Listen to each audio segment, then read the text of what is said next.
What is up, everybody? The Destroyer here, and welcome back to another cast of the Rise of the Witch King, patch 2.2, version 5.0.1. Today we have a 2v2 on Buckland to watch. So hopefully this is a good game, and you guys find it enjoyable. So, first player we have is King of Rise of the Witch King, as Elves in the top right, and his teammate is Caleb as Angmar there in the top left. And their opponents today are Glaurung as Mordor there, and his ally is Andy as Angmar. All these players are actually pretty good. Andy's very good. Glaurung, I'm not sure. I think he's pretty good, I'd imagine. Caleb is definitely good. And then we have, of course, King of Rise of the Witch King, who's not bad. He's a bit full of himself, but other than that, he's pretty good. So we have some Lorien warriors there, being brought out from King. Looks like we have a Hall of Warriors, or Hall of the King's Men rather, being brought out from Caleb there. Glaurung going for orcs, getting 2 orc pits, so he'll get the orc spam going quickly. And then Andy going for Gundabad warriors out of his Hall of the King's Men, and he'll be sending them across. Could go to the outpost, or could just go harass his opponents. The choice is his, and his alone. We have our first battalion of Lorien warriors out in the field for King. So will he notice yet? He actually noticed these guys here. So he'll chase down these guys, try to stop them from doing too much damage to his economy, of course. We have a thrall being sent over from Caleb here, who's going for a troll and wolf den. Is he going for fast wolf riders? Potentially. And he's sending the thrall over here without buying anything, probably indicating that he will actually get wolf riders at some point. Relic Call and War Chant being thrown down on the armies of the Elves and Angmar here. The Elves seem to be losing that engagement, it seems. There are 2 battalions of thralls here, and there is the wolf riders. Interesting choice. I actually do get a nice run through on these thralls here. Wolf riders aren't very good, but they can be very useful against the crappy thrall units and such. And we have some Mordor orcs in the base of Caleb here, who does have wolf riders ready to intercept though. As you see, they do kill the orcs fairly easily, so that's a good thing. He's keeping his builder here, trying to keep it safe from the fortress tower, which seems to do the trick.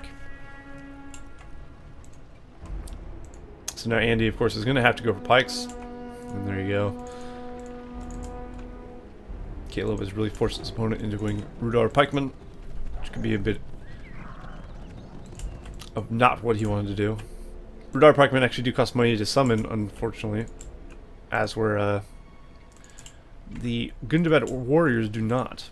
You can, well, the Thrallmaster is 200 regardless, and I believe it's like 50 to turn them into a Rudar Spearman, as where it's free to get a Gundabad warrior. And I think the Wolf Riders are 350 or something. They're a bit too pricey for how crappy they are, to be honest. I think. Looks like the elf player, King, had the outpost there for a bit. He does have some Lorien archers and some pikes here. Not too shabby. Now a flood of Mordor orcs in from the south. Ooh, those archers are getting cut out of position there, getting trampled by the wolf riders. It's not every game you see wolf riders, that's for sure. Everyone knows how dog shit they are, but they can actually be pretty useful, as you see here. Especially against Mordor.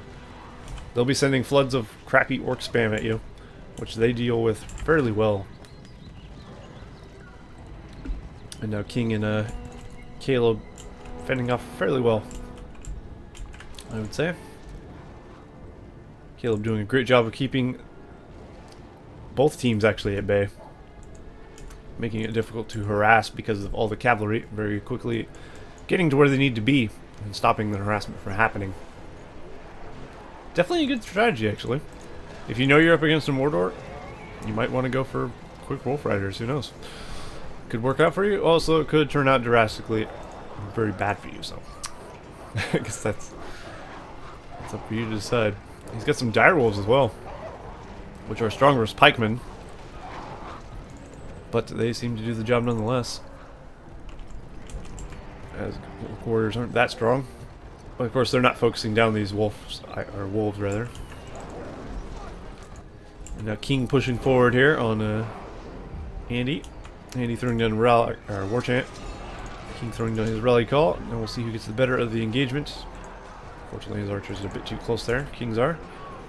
He's pulled him back there. And it looks like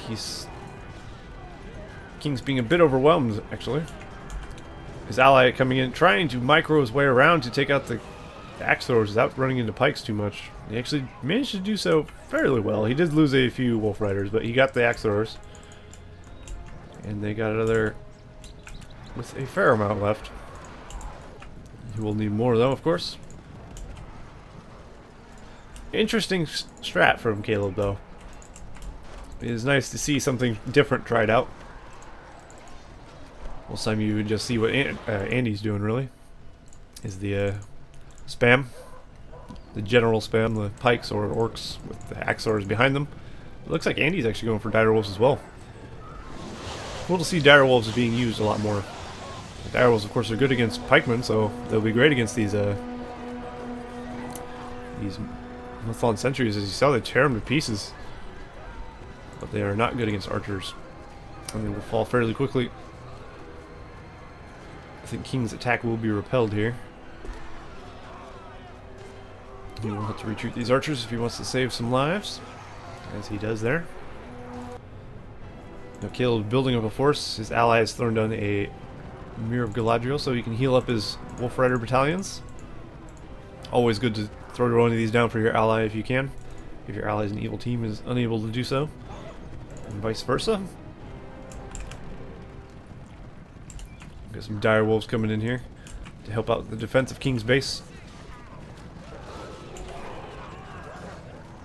The King should have enough here. He is fighting right in front of his barracks, so he does have troops pumping out as well. And the giant armada of wolf riders running through there. Very nice.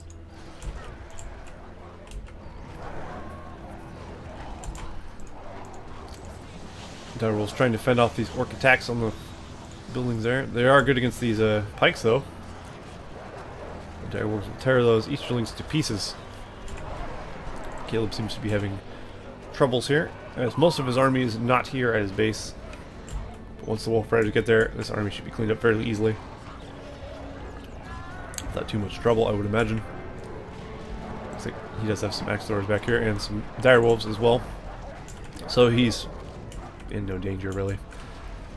Although Glaurung does have a fairly sizable force here as well. But with this amount of wolf riders, he should do fairly well to run through most of them.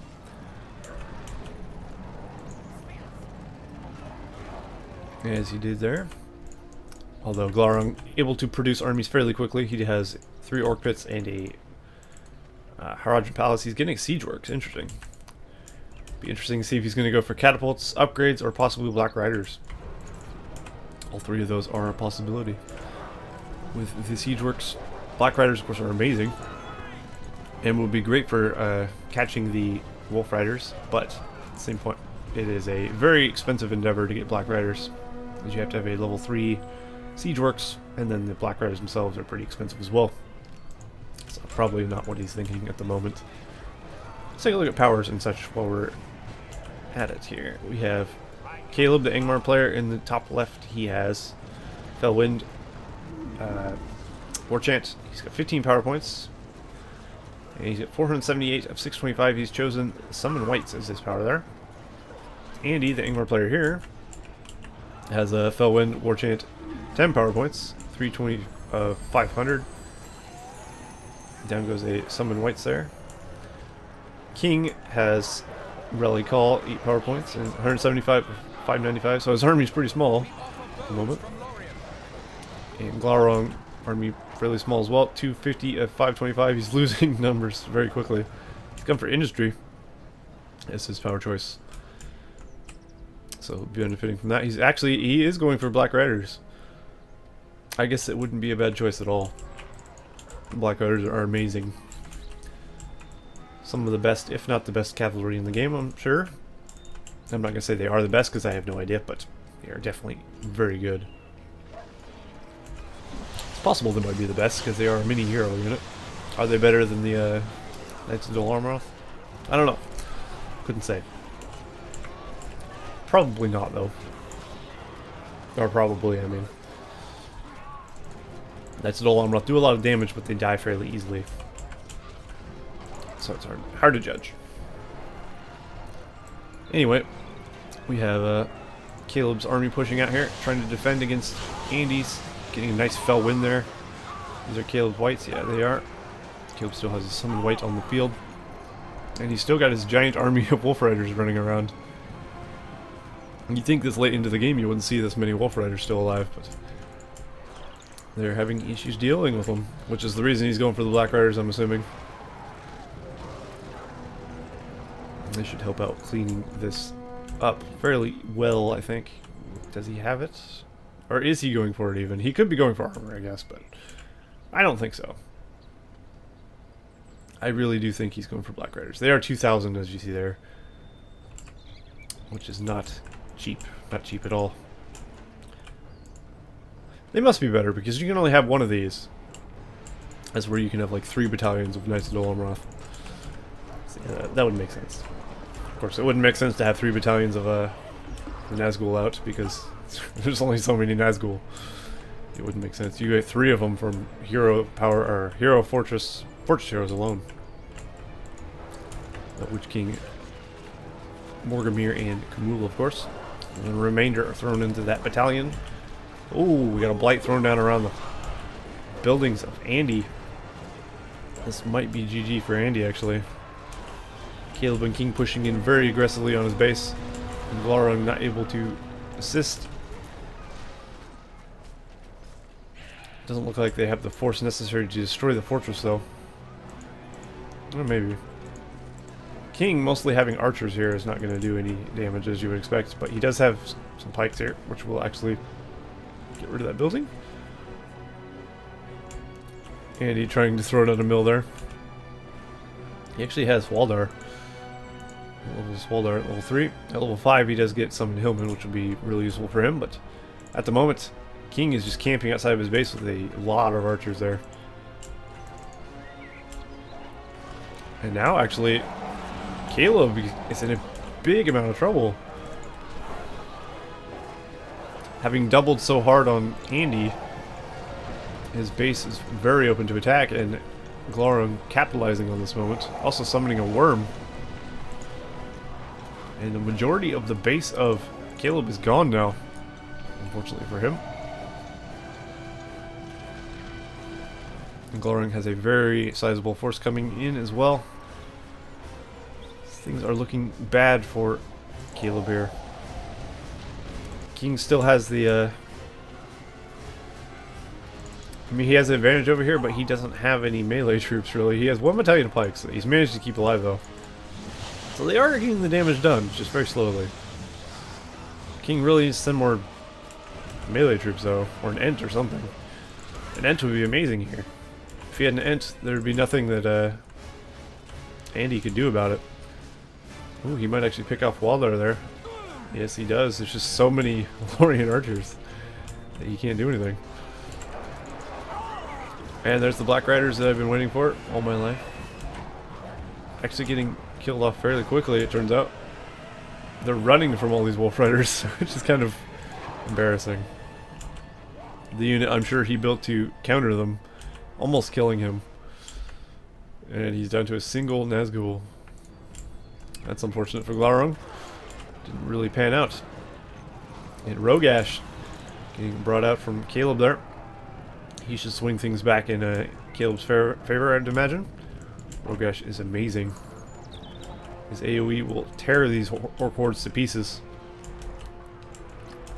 And actually, at this point, Glaurung doesn't have a whole lot.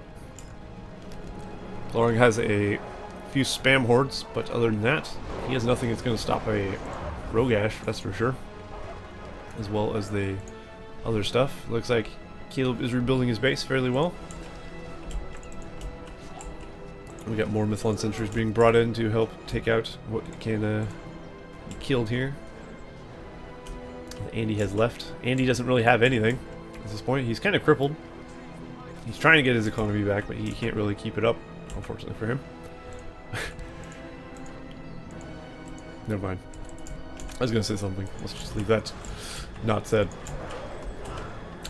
We have a Morgrimir here. This is hero of choice.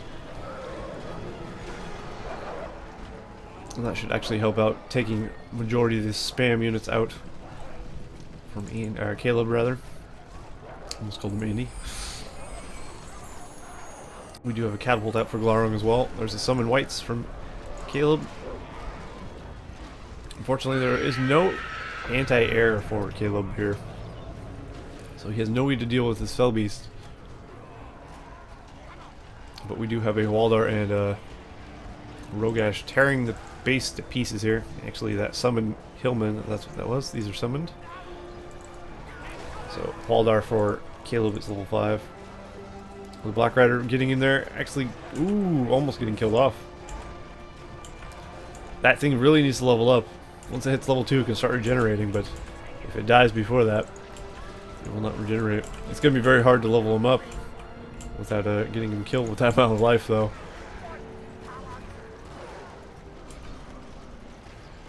And things are just not looking great for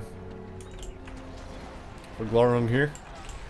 As long as Caleb keeps up the pressure, he's bringing a lot of Axlors in to help deal with these this flying unit here.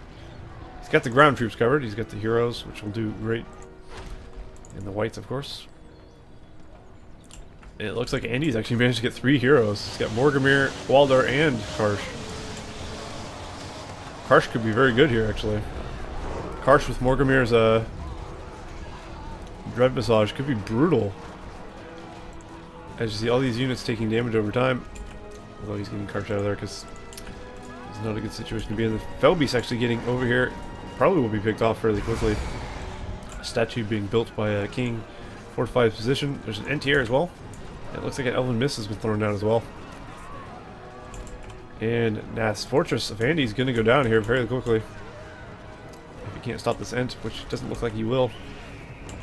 And the Summon Eagles, that I was going to say that should seal the deal, but he throws down the Snowbind on his fort. So the Eagle's targeting down Morgrimir instead. A worthy prize of an Eagle summon.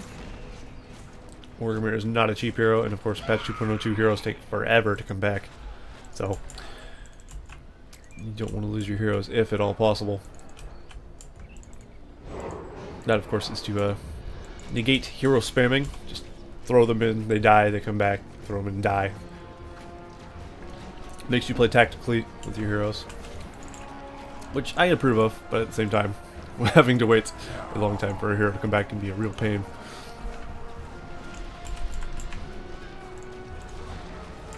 And it looks like Morgoth.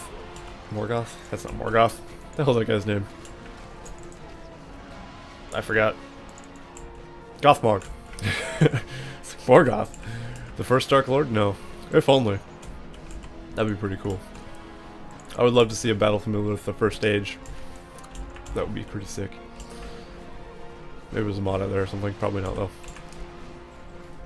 Anyway.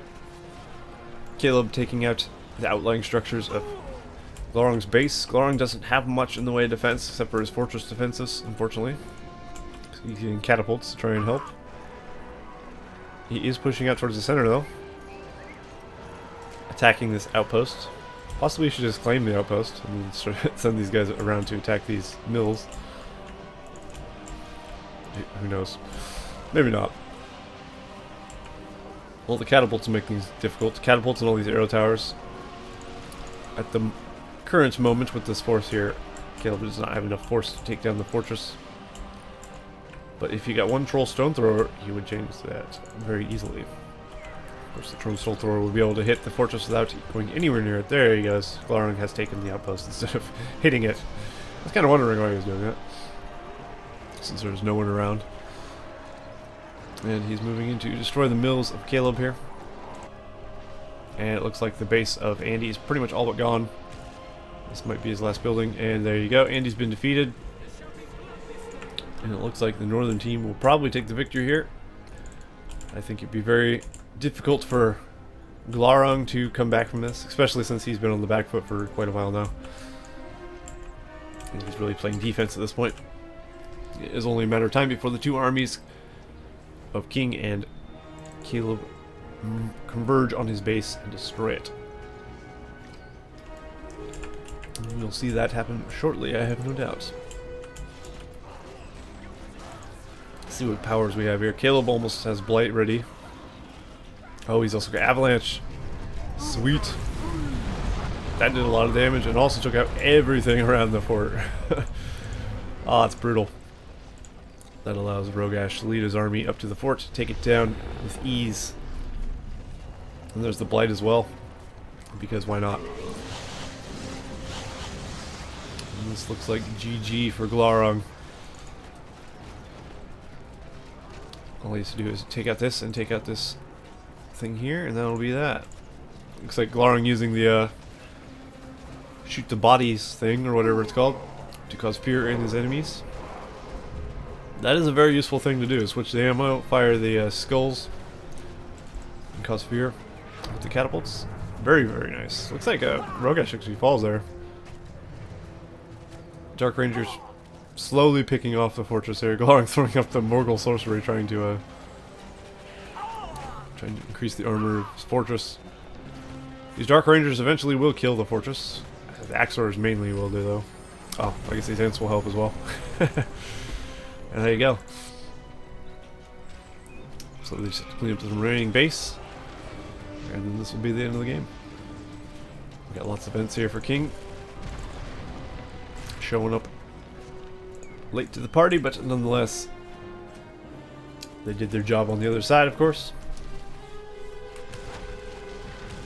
And there goes the Great Siege Works from Glaurung, and the game is over. Nice game. Both teams did pretty well, but the northern team taking that victory. And it was a good game to watch, I thought. So I hope you guys agreed. Hope you guys enjoyed that, and I'll see you in the next cast of the Rise of the Witch King, patch 2.2, version 5.0.1. See you guys next time.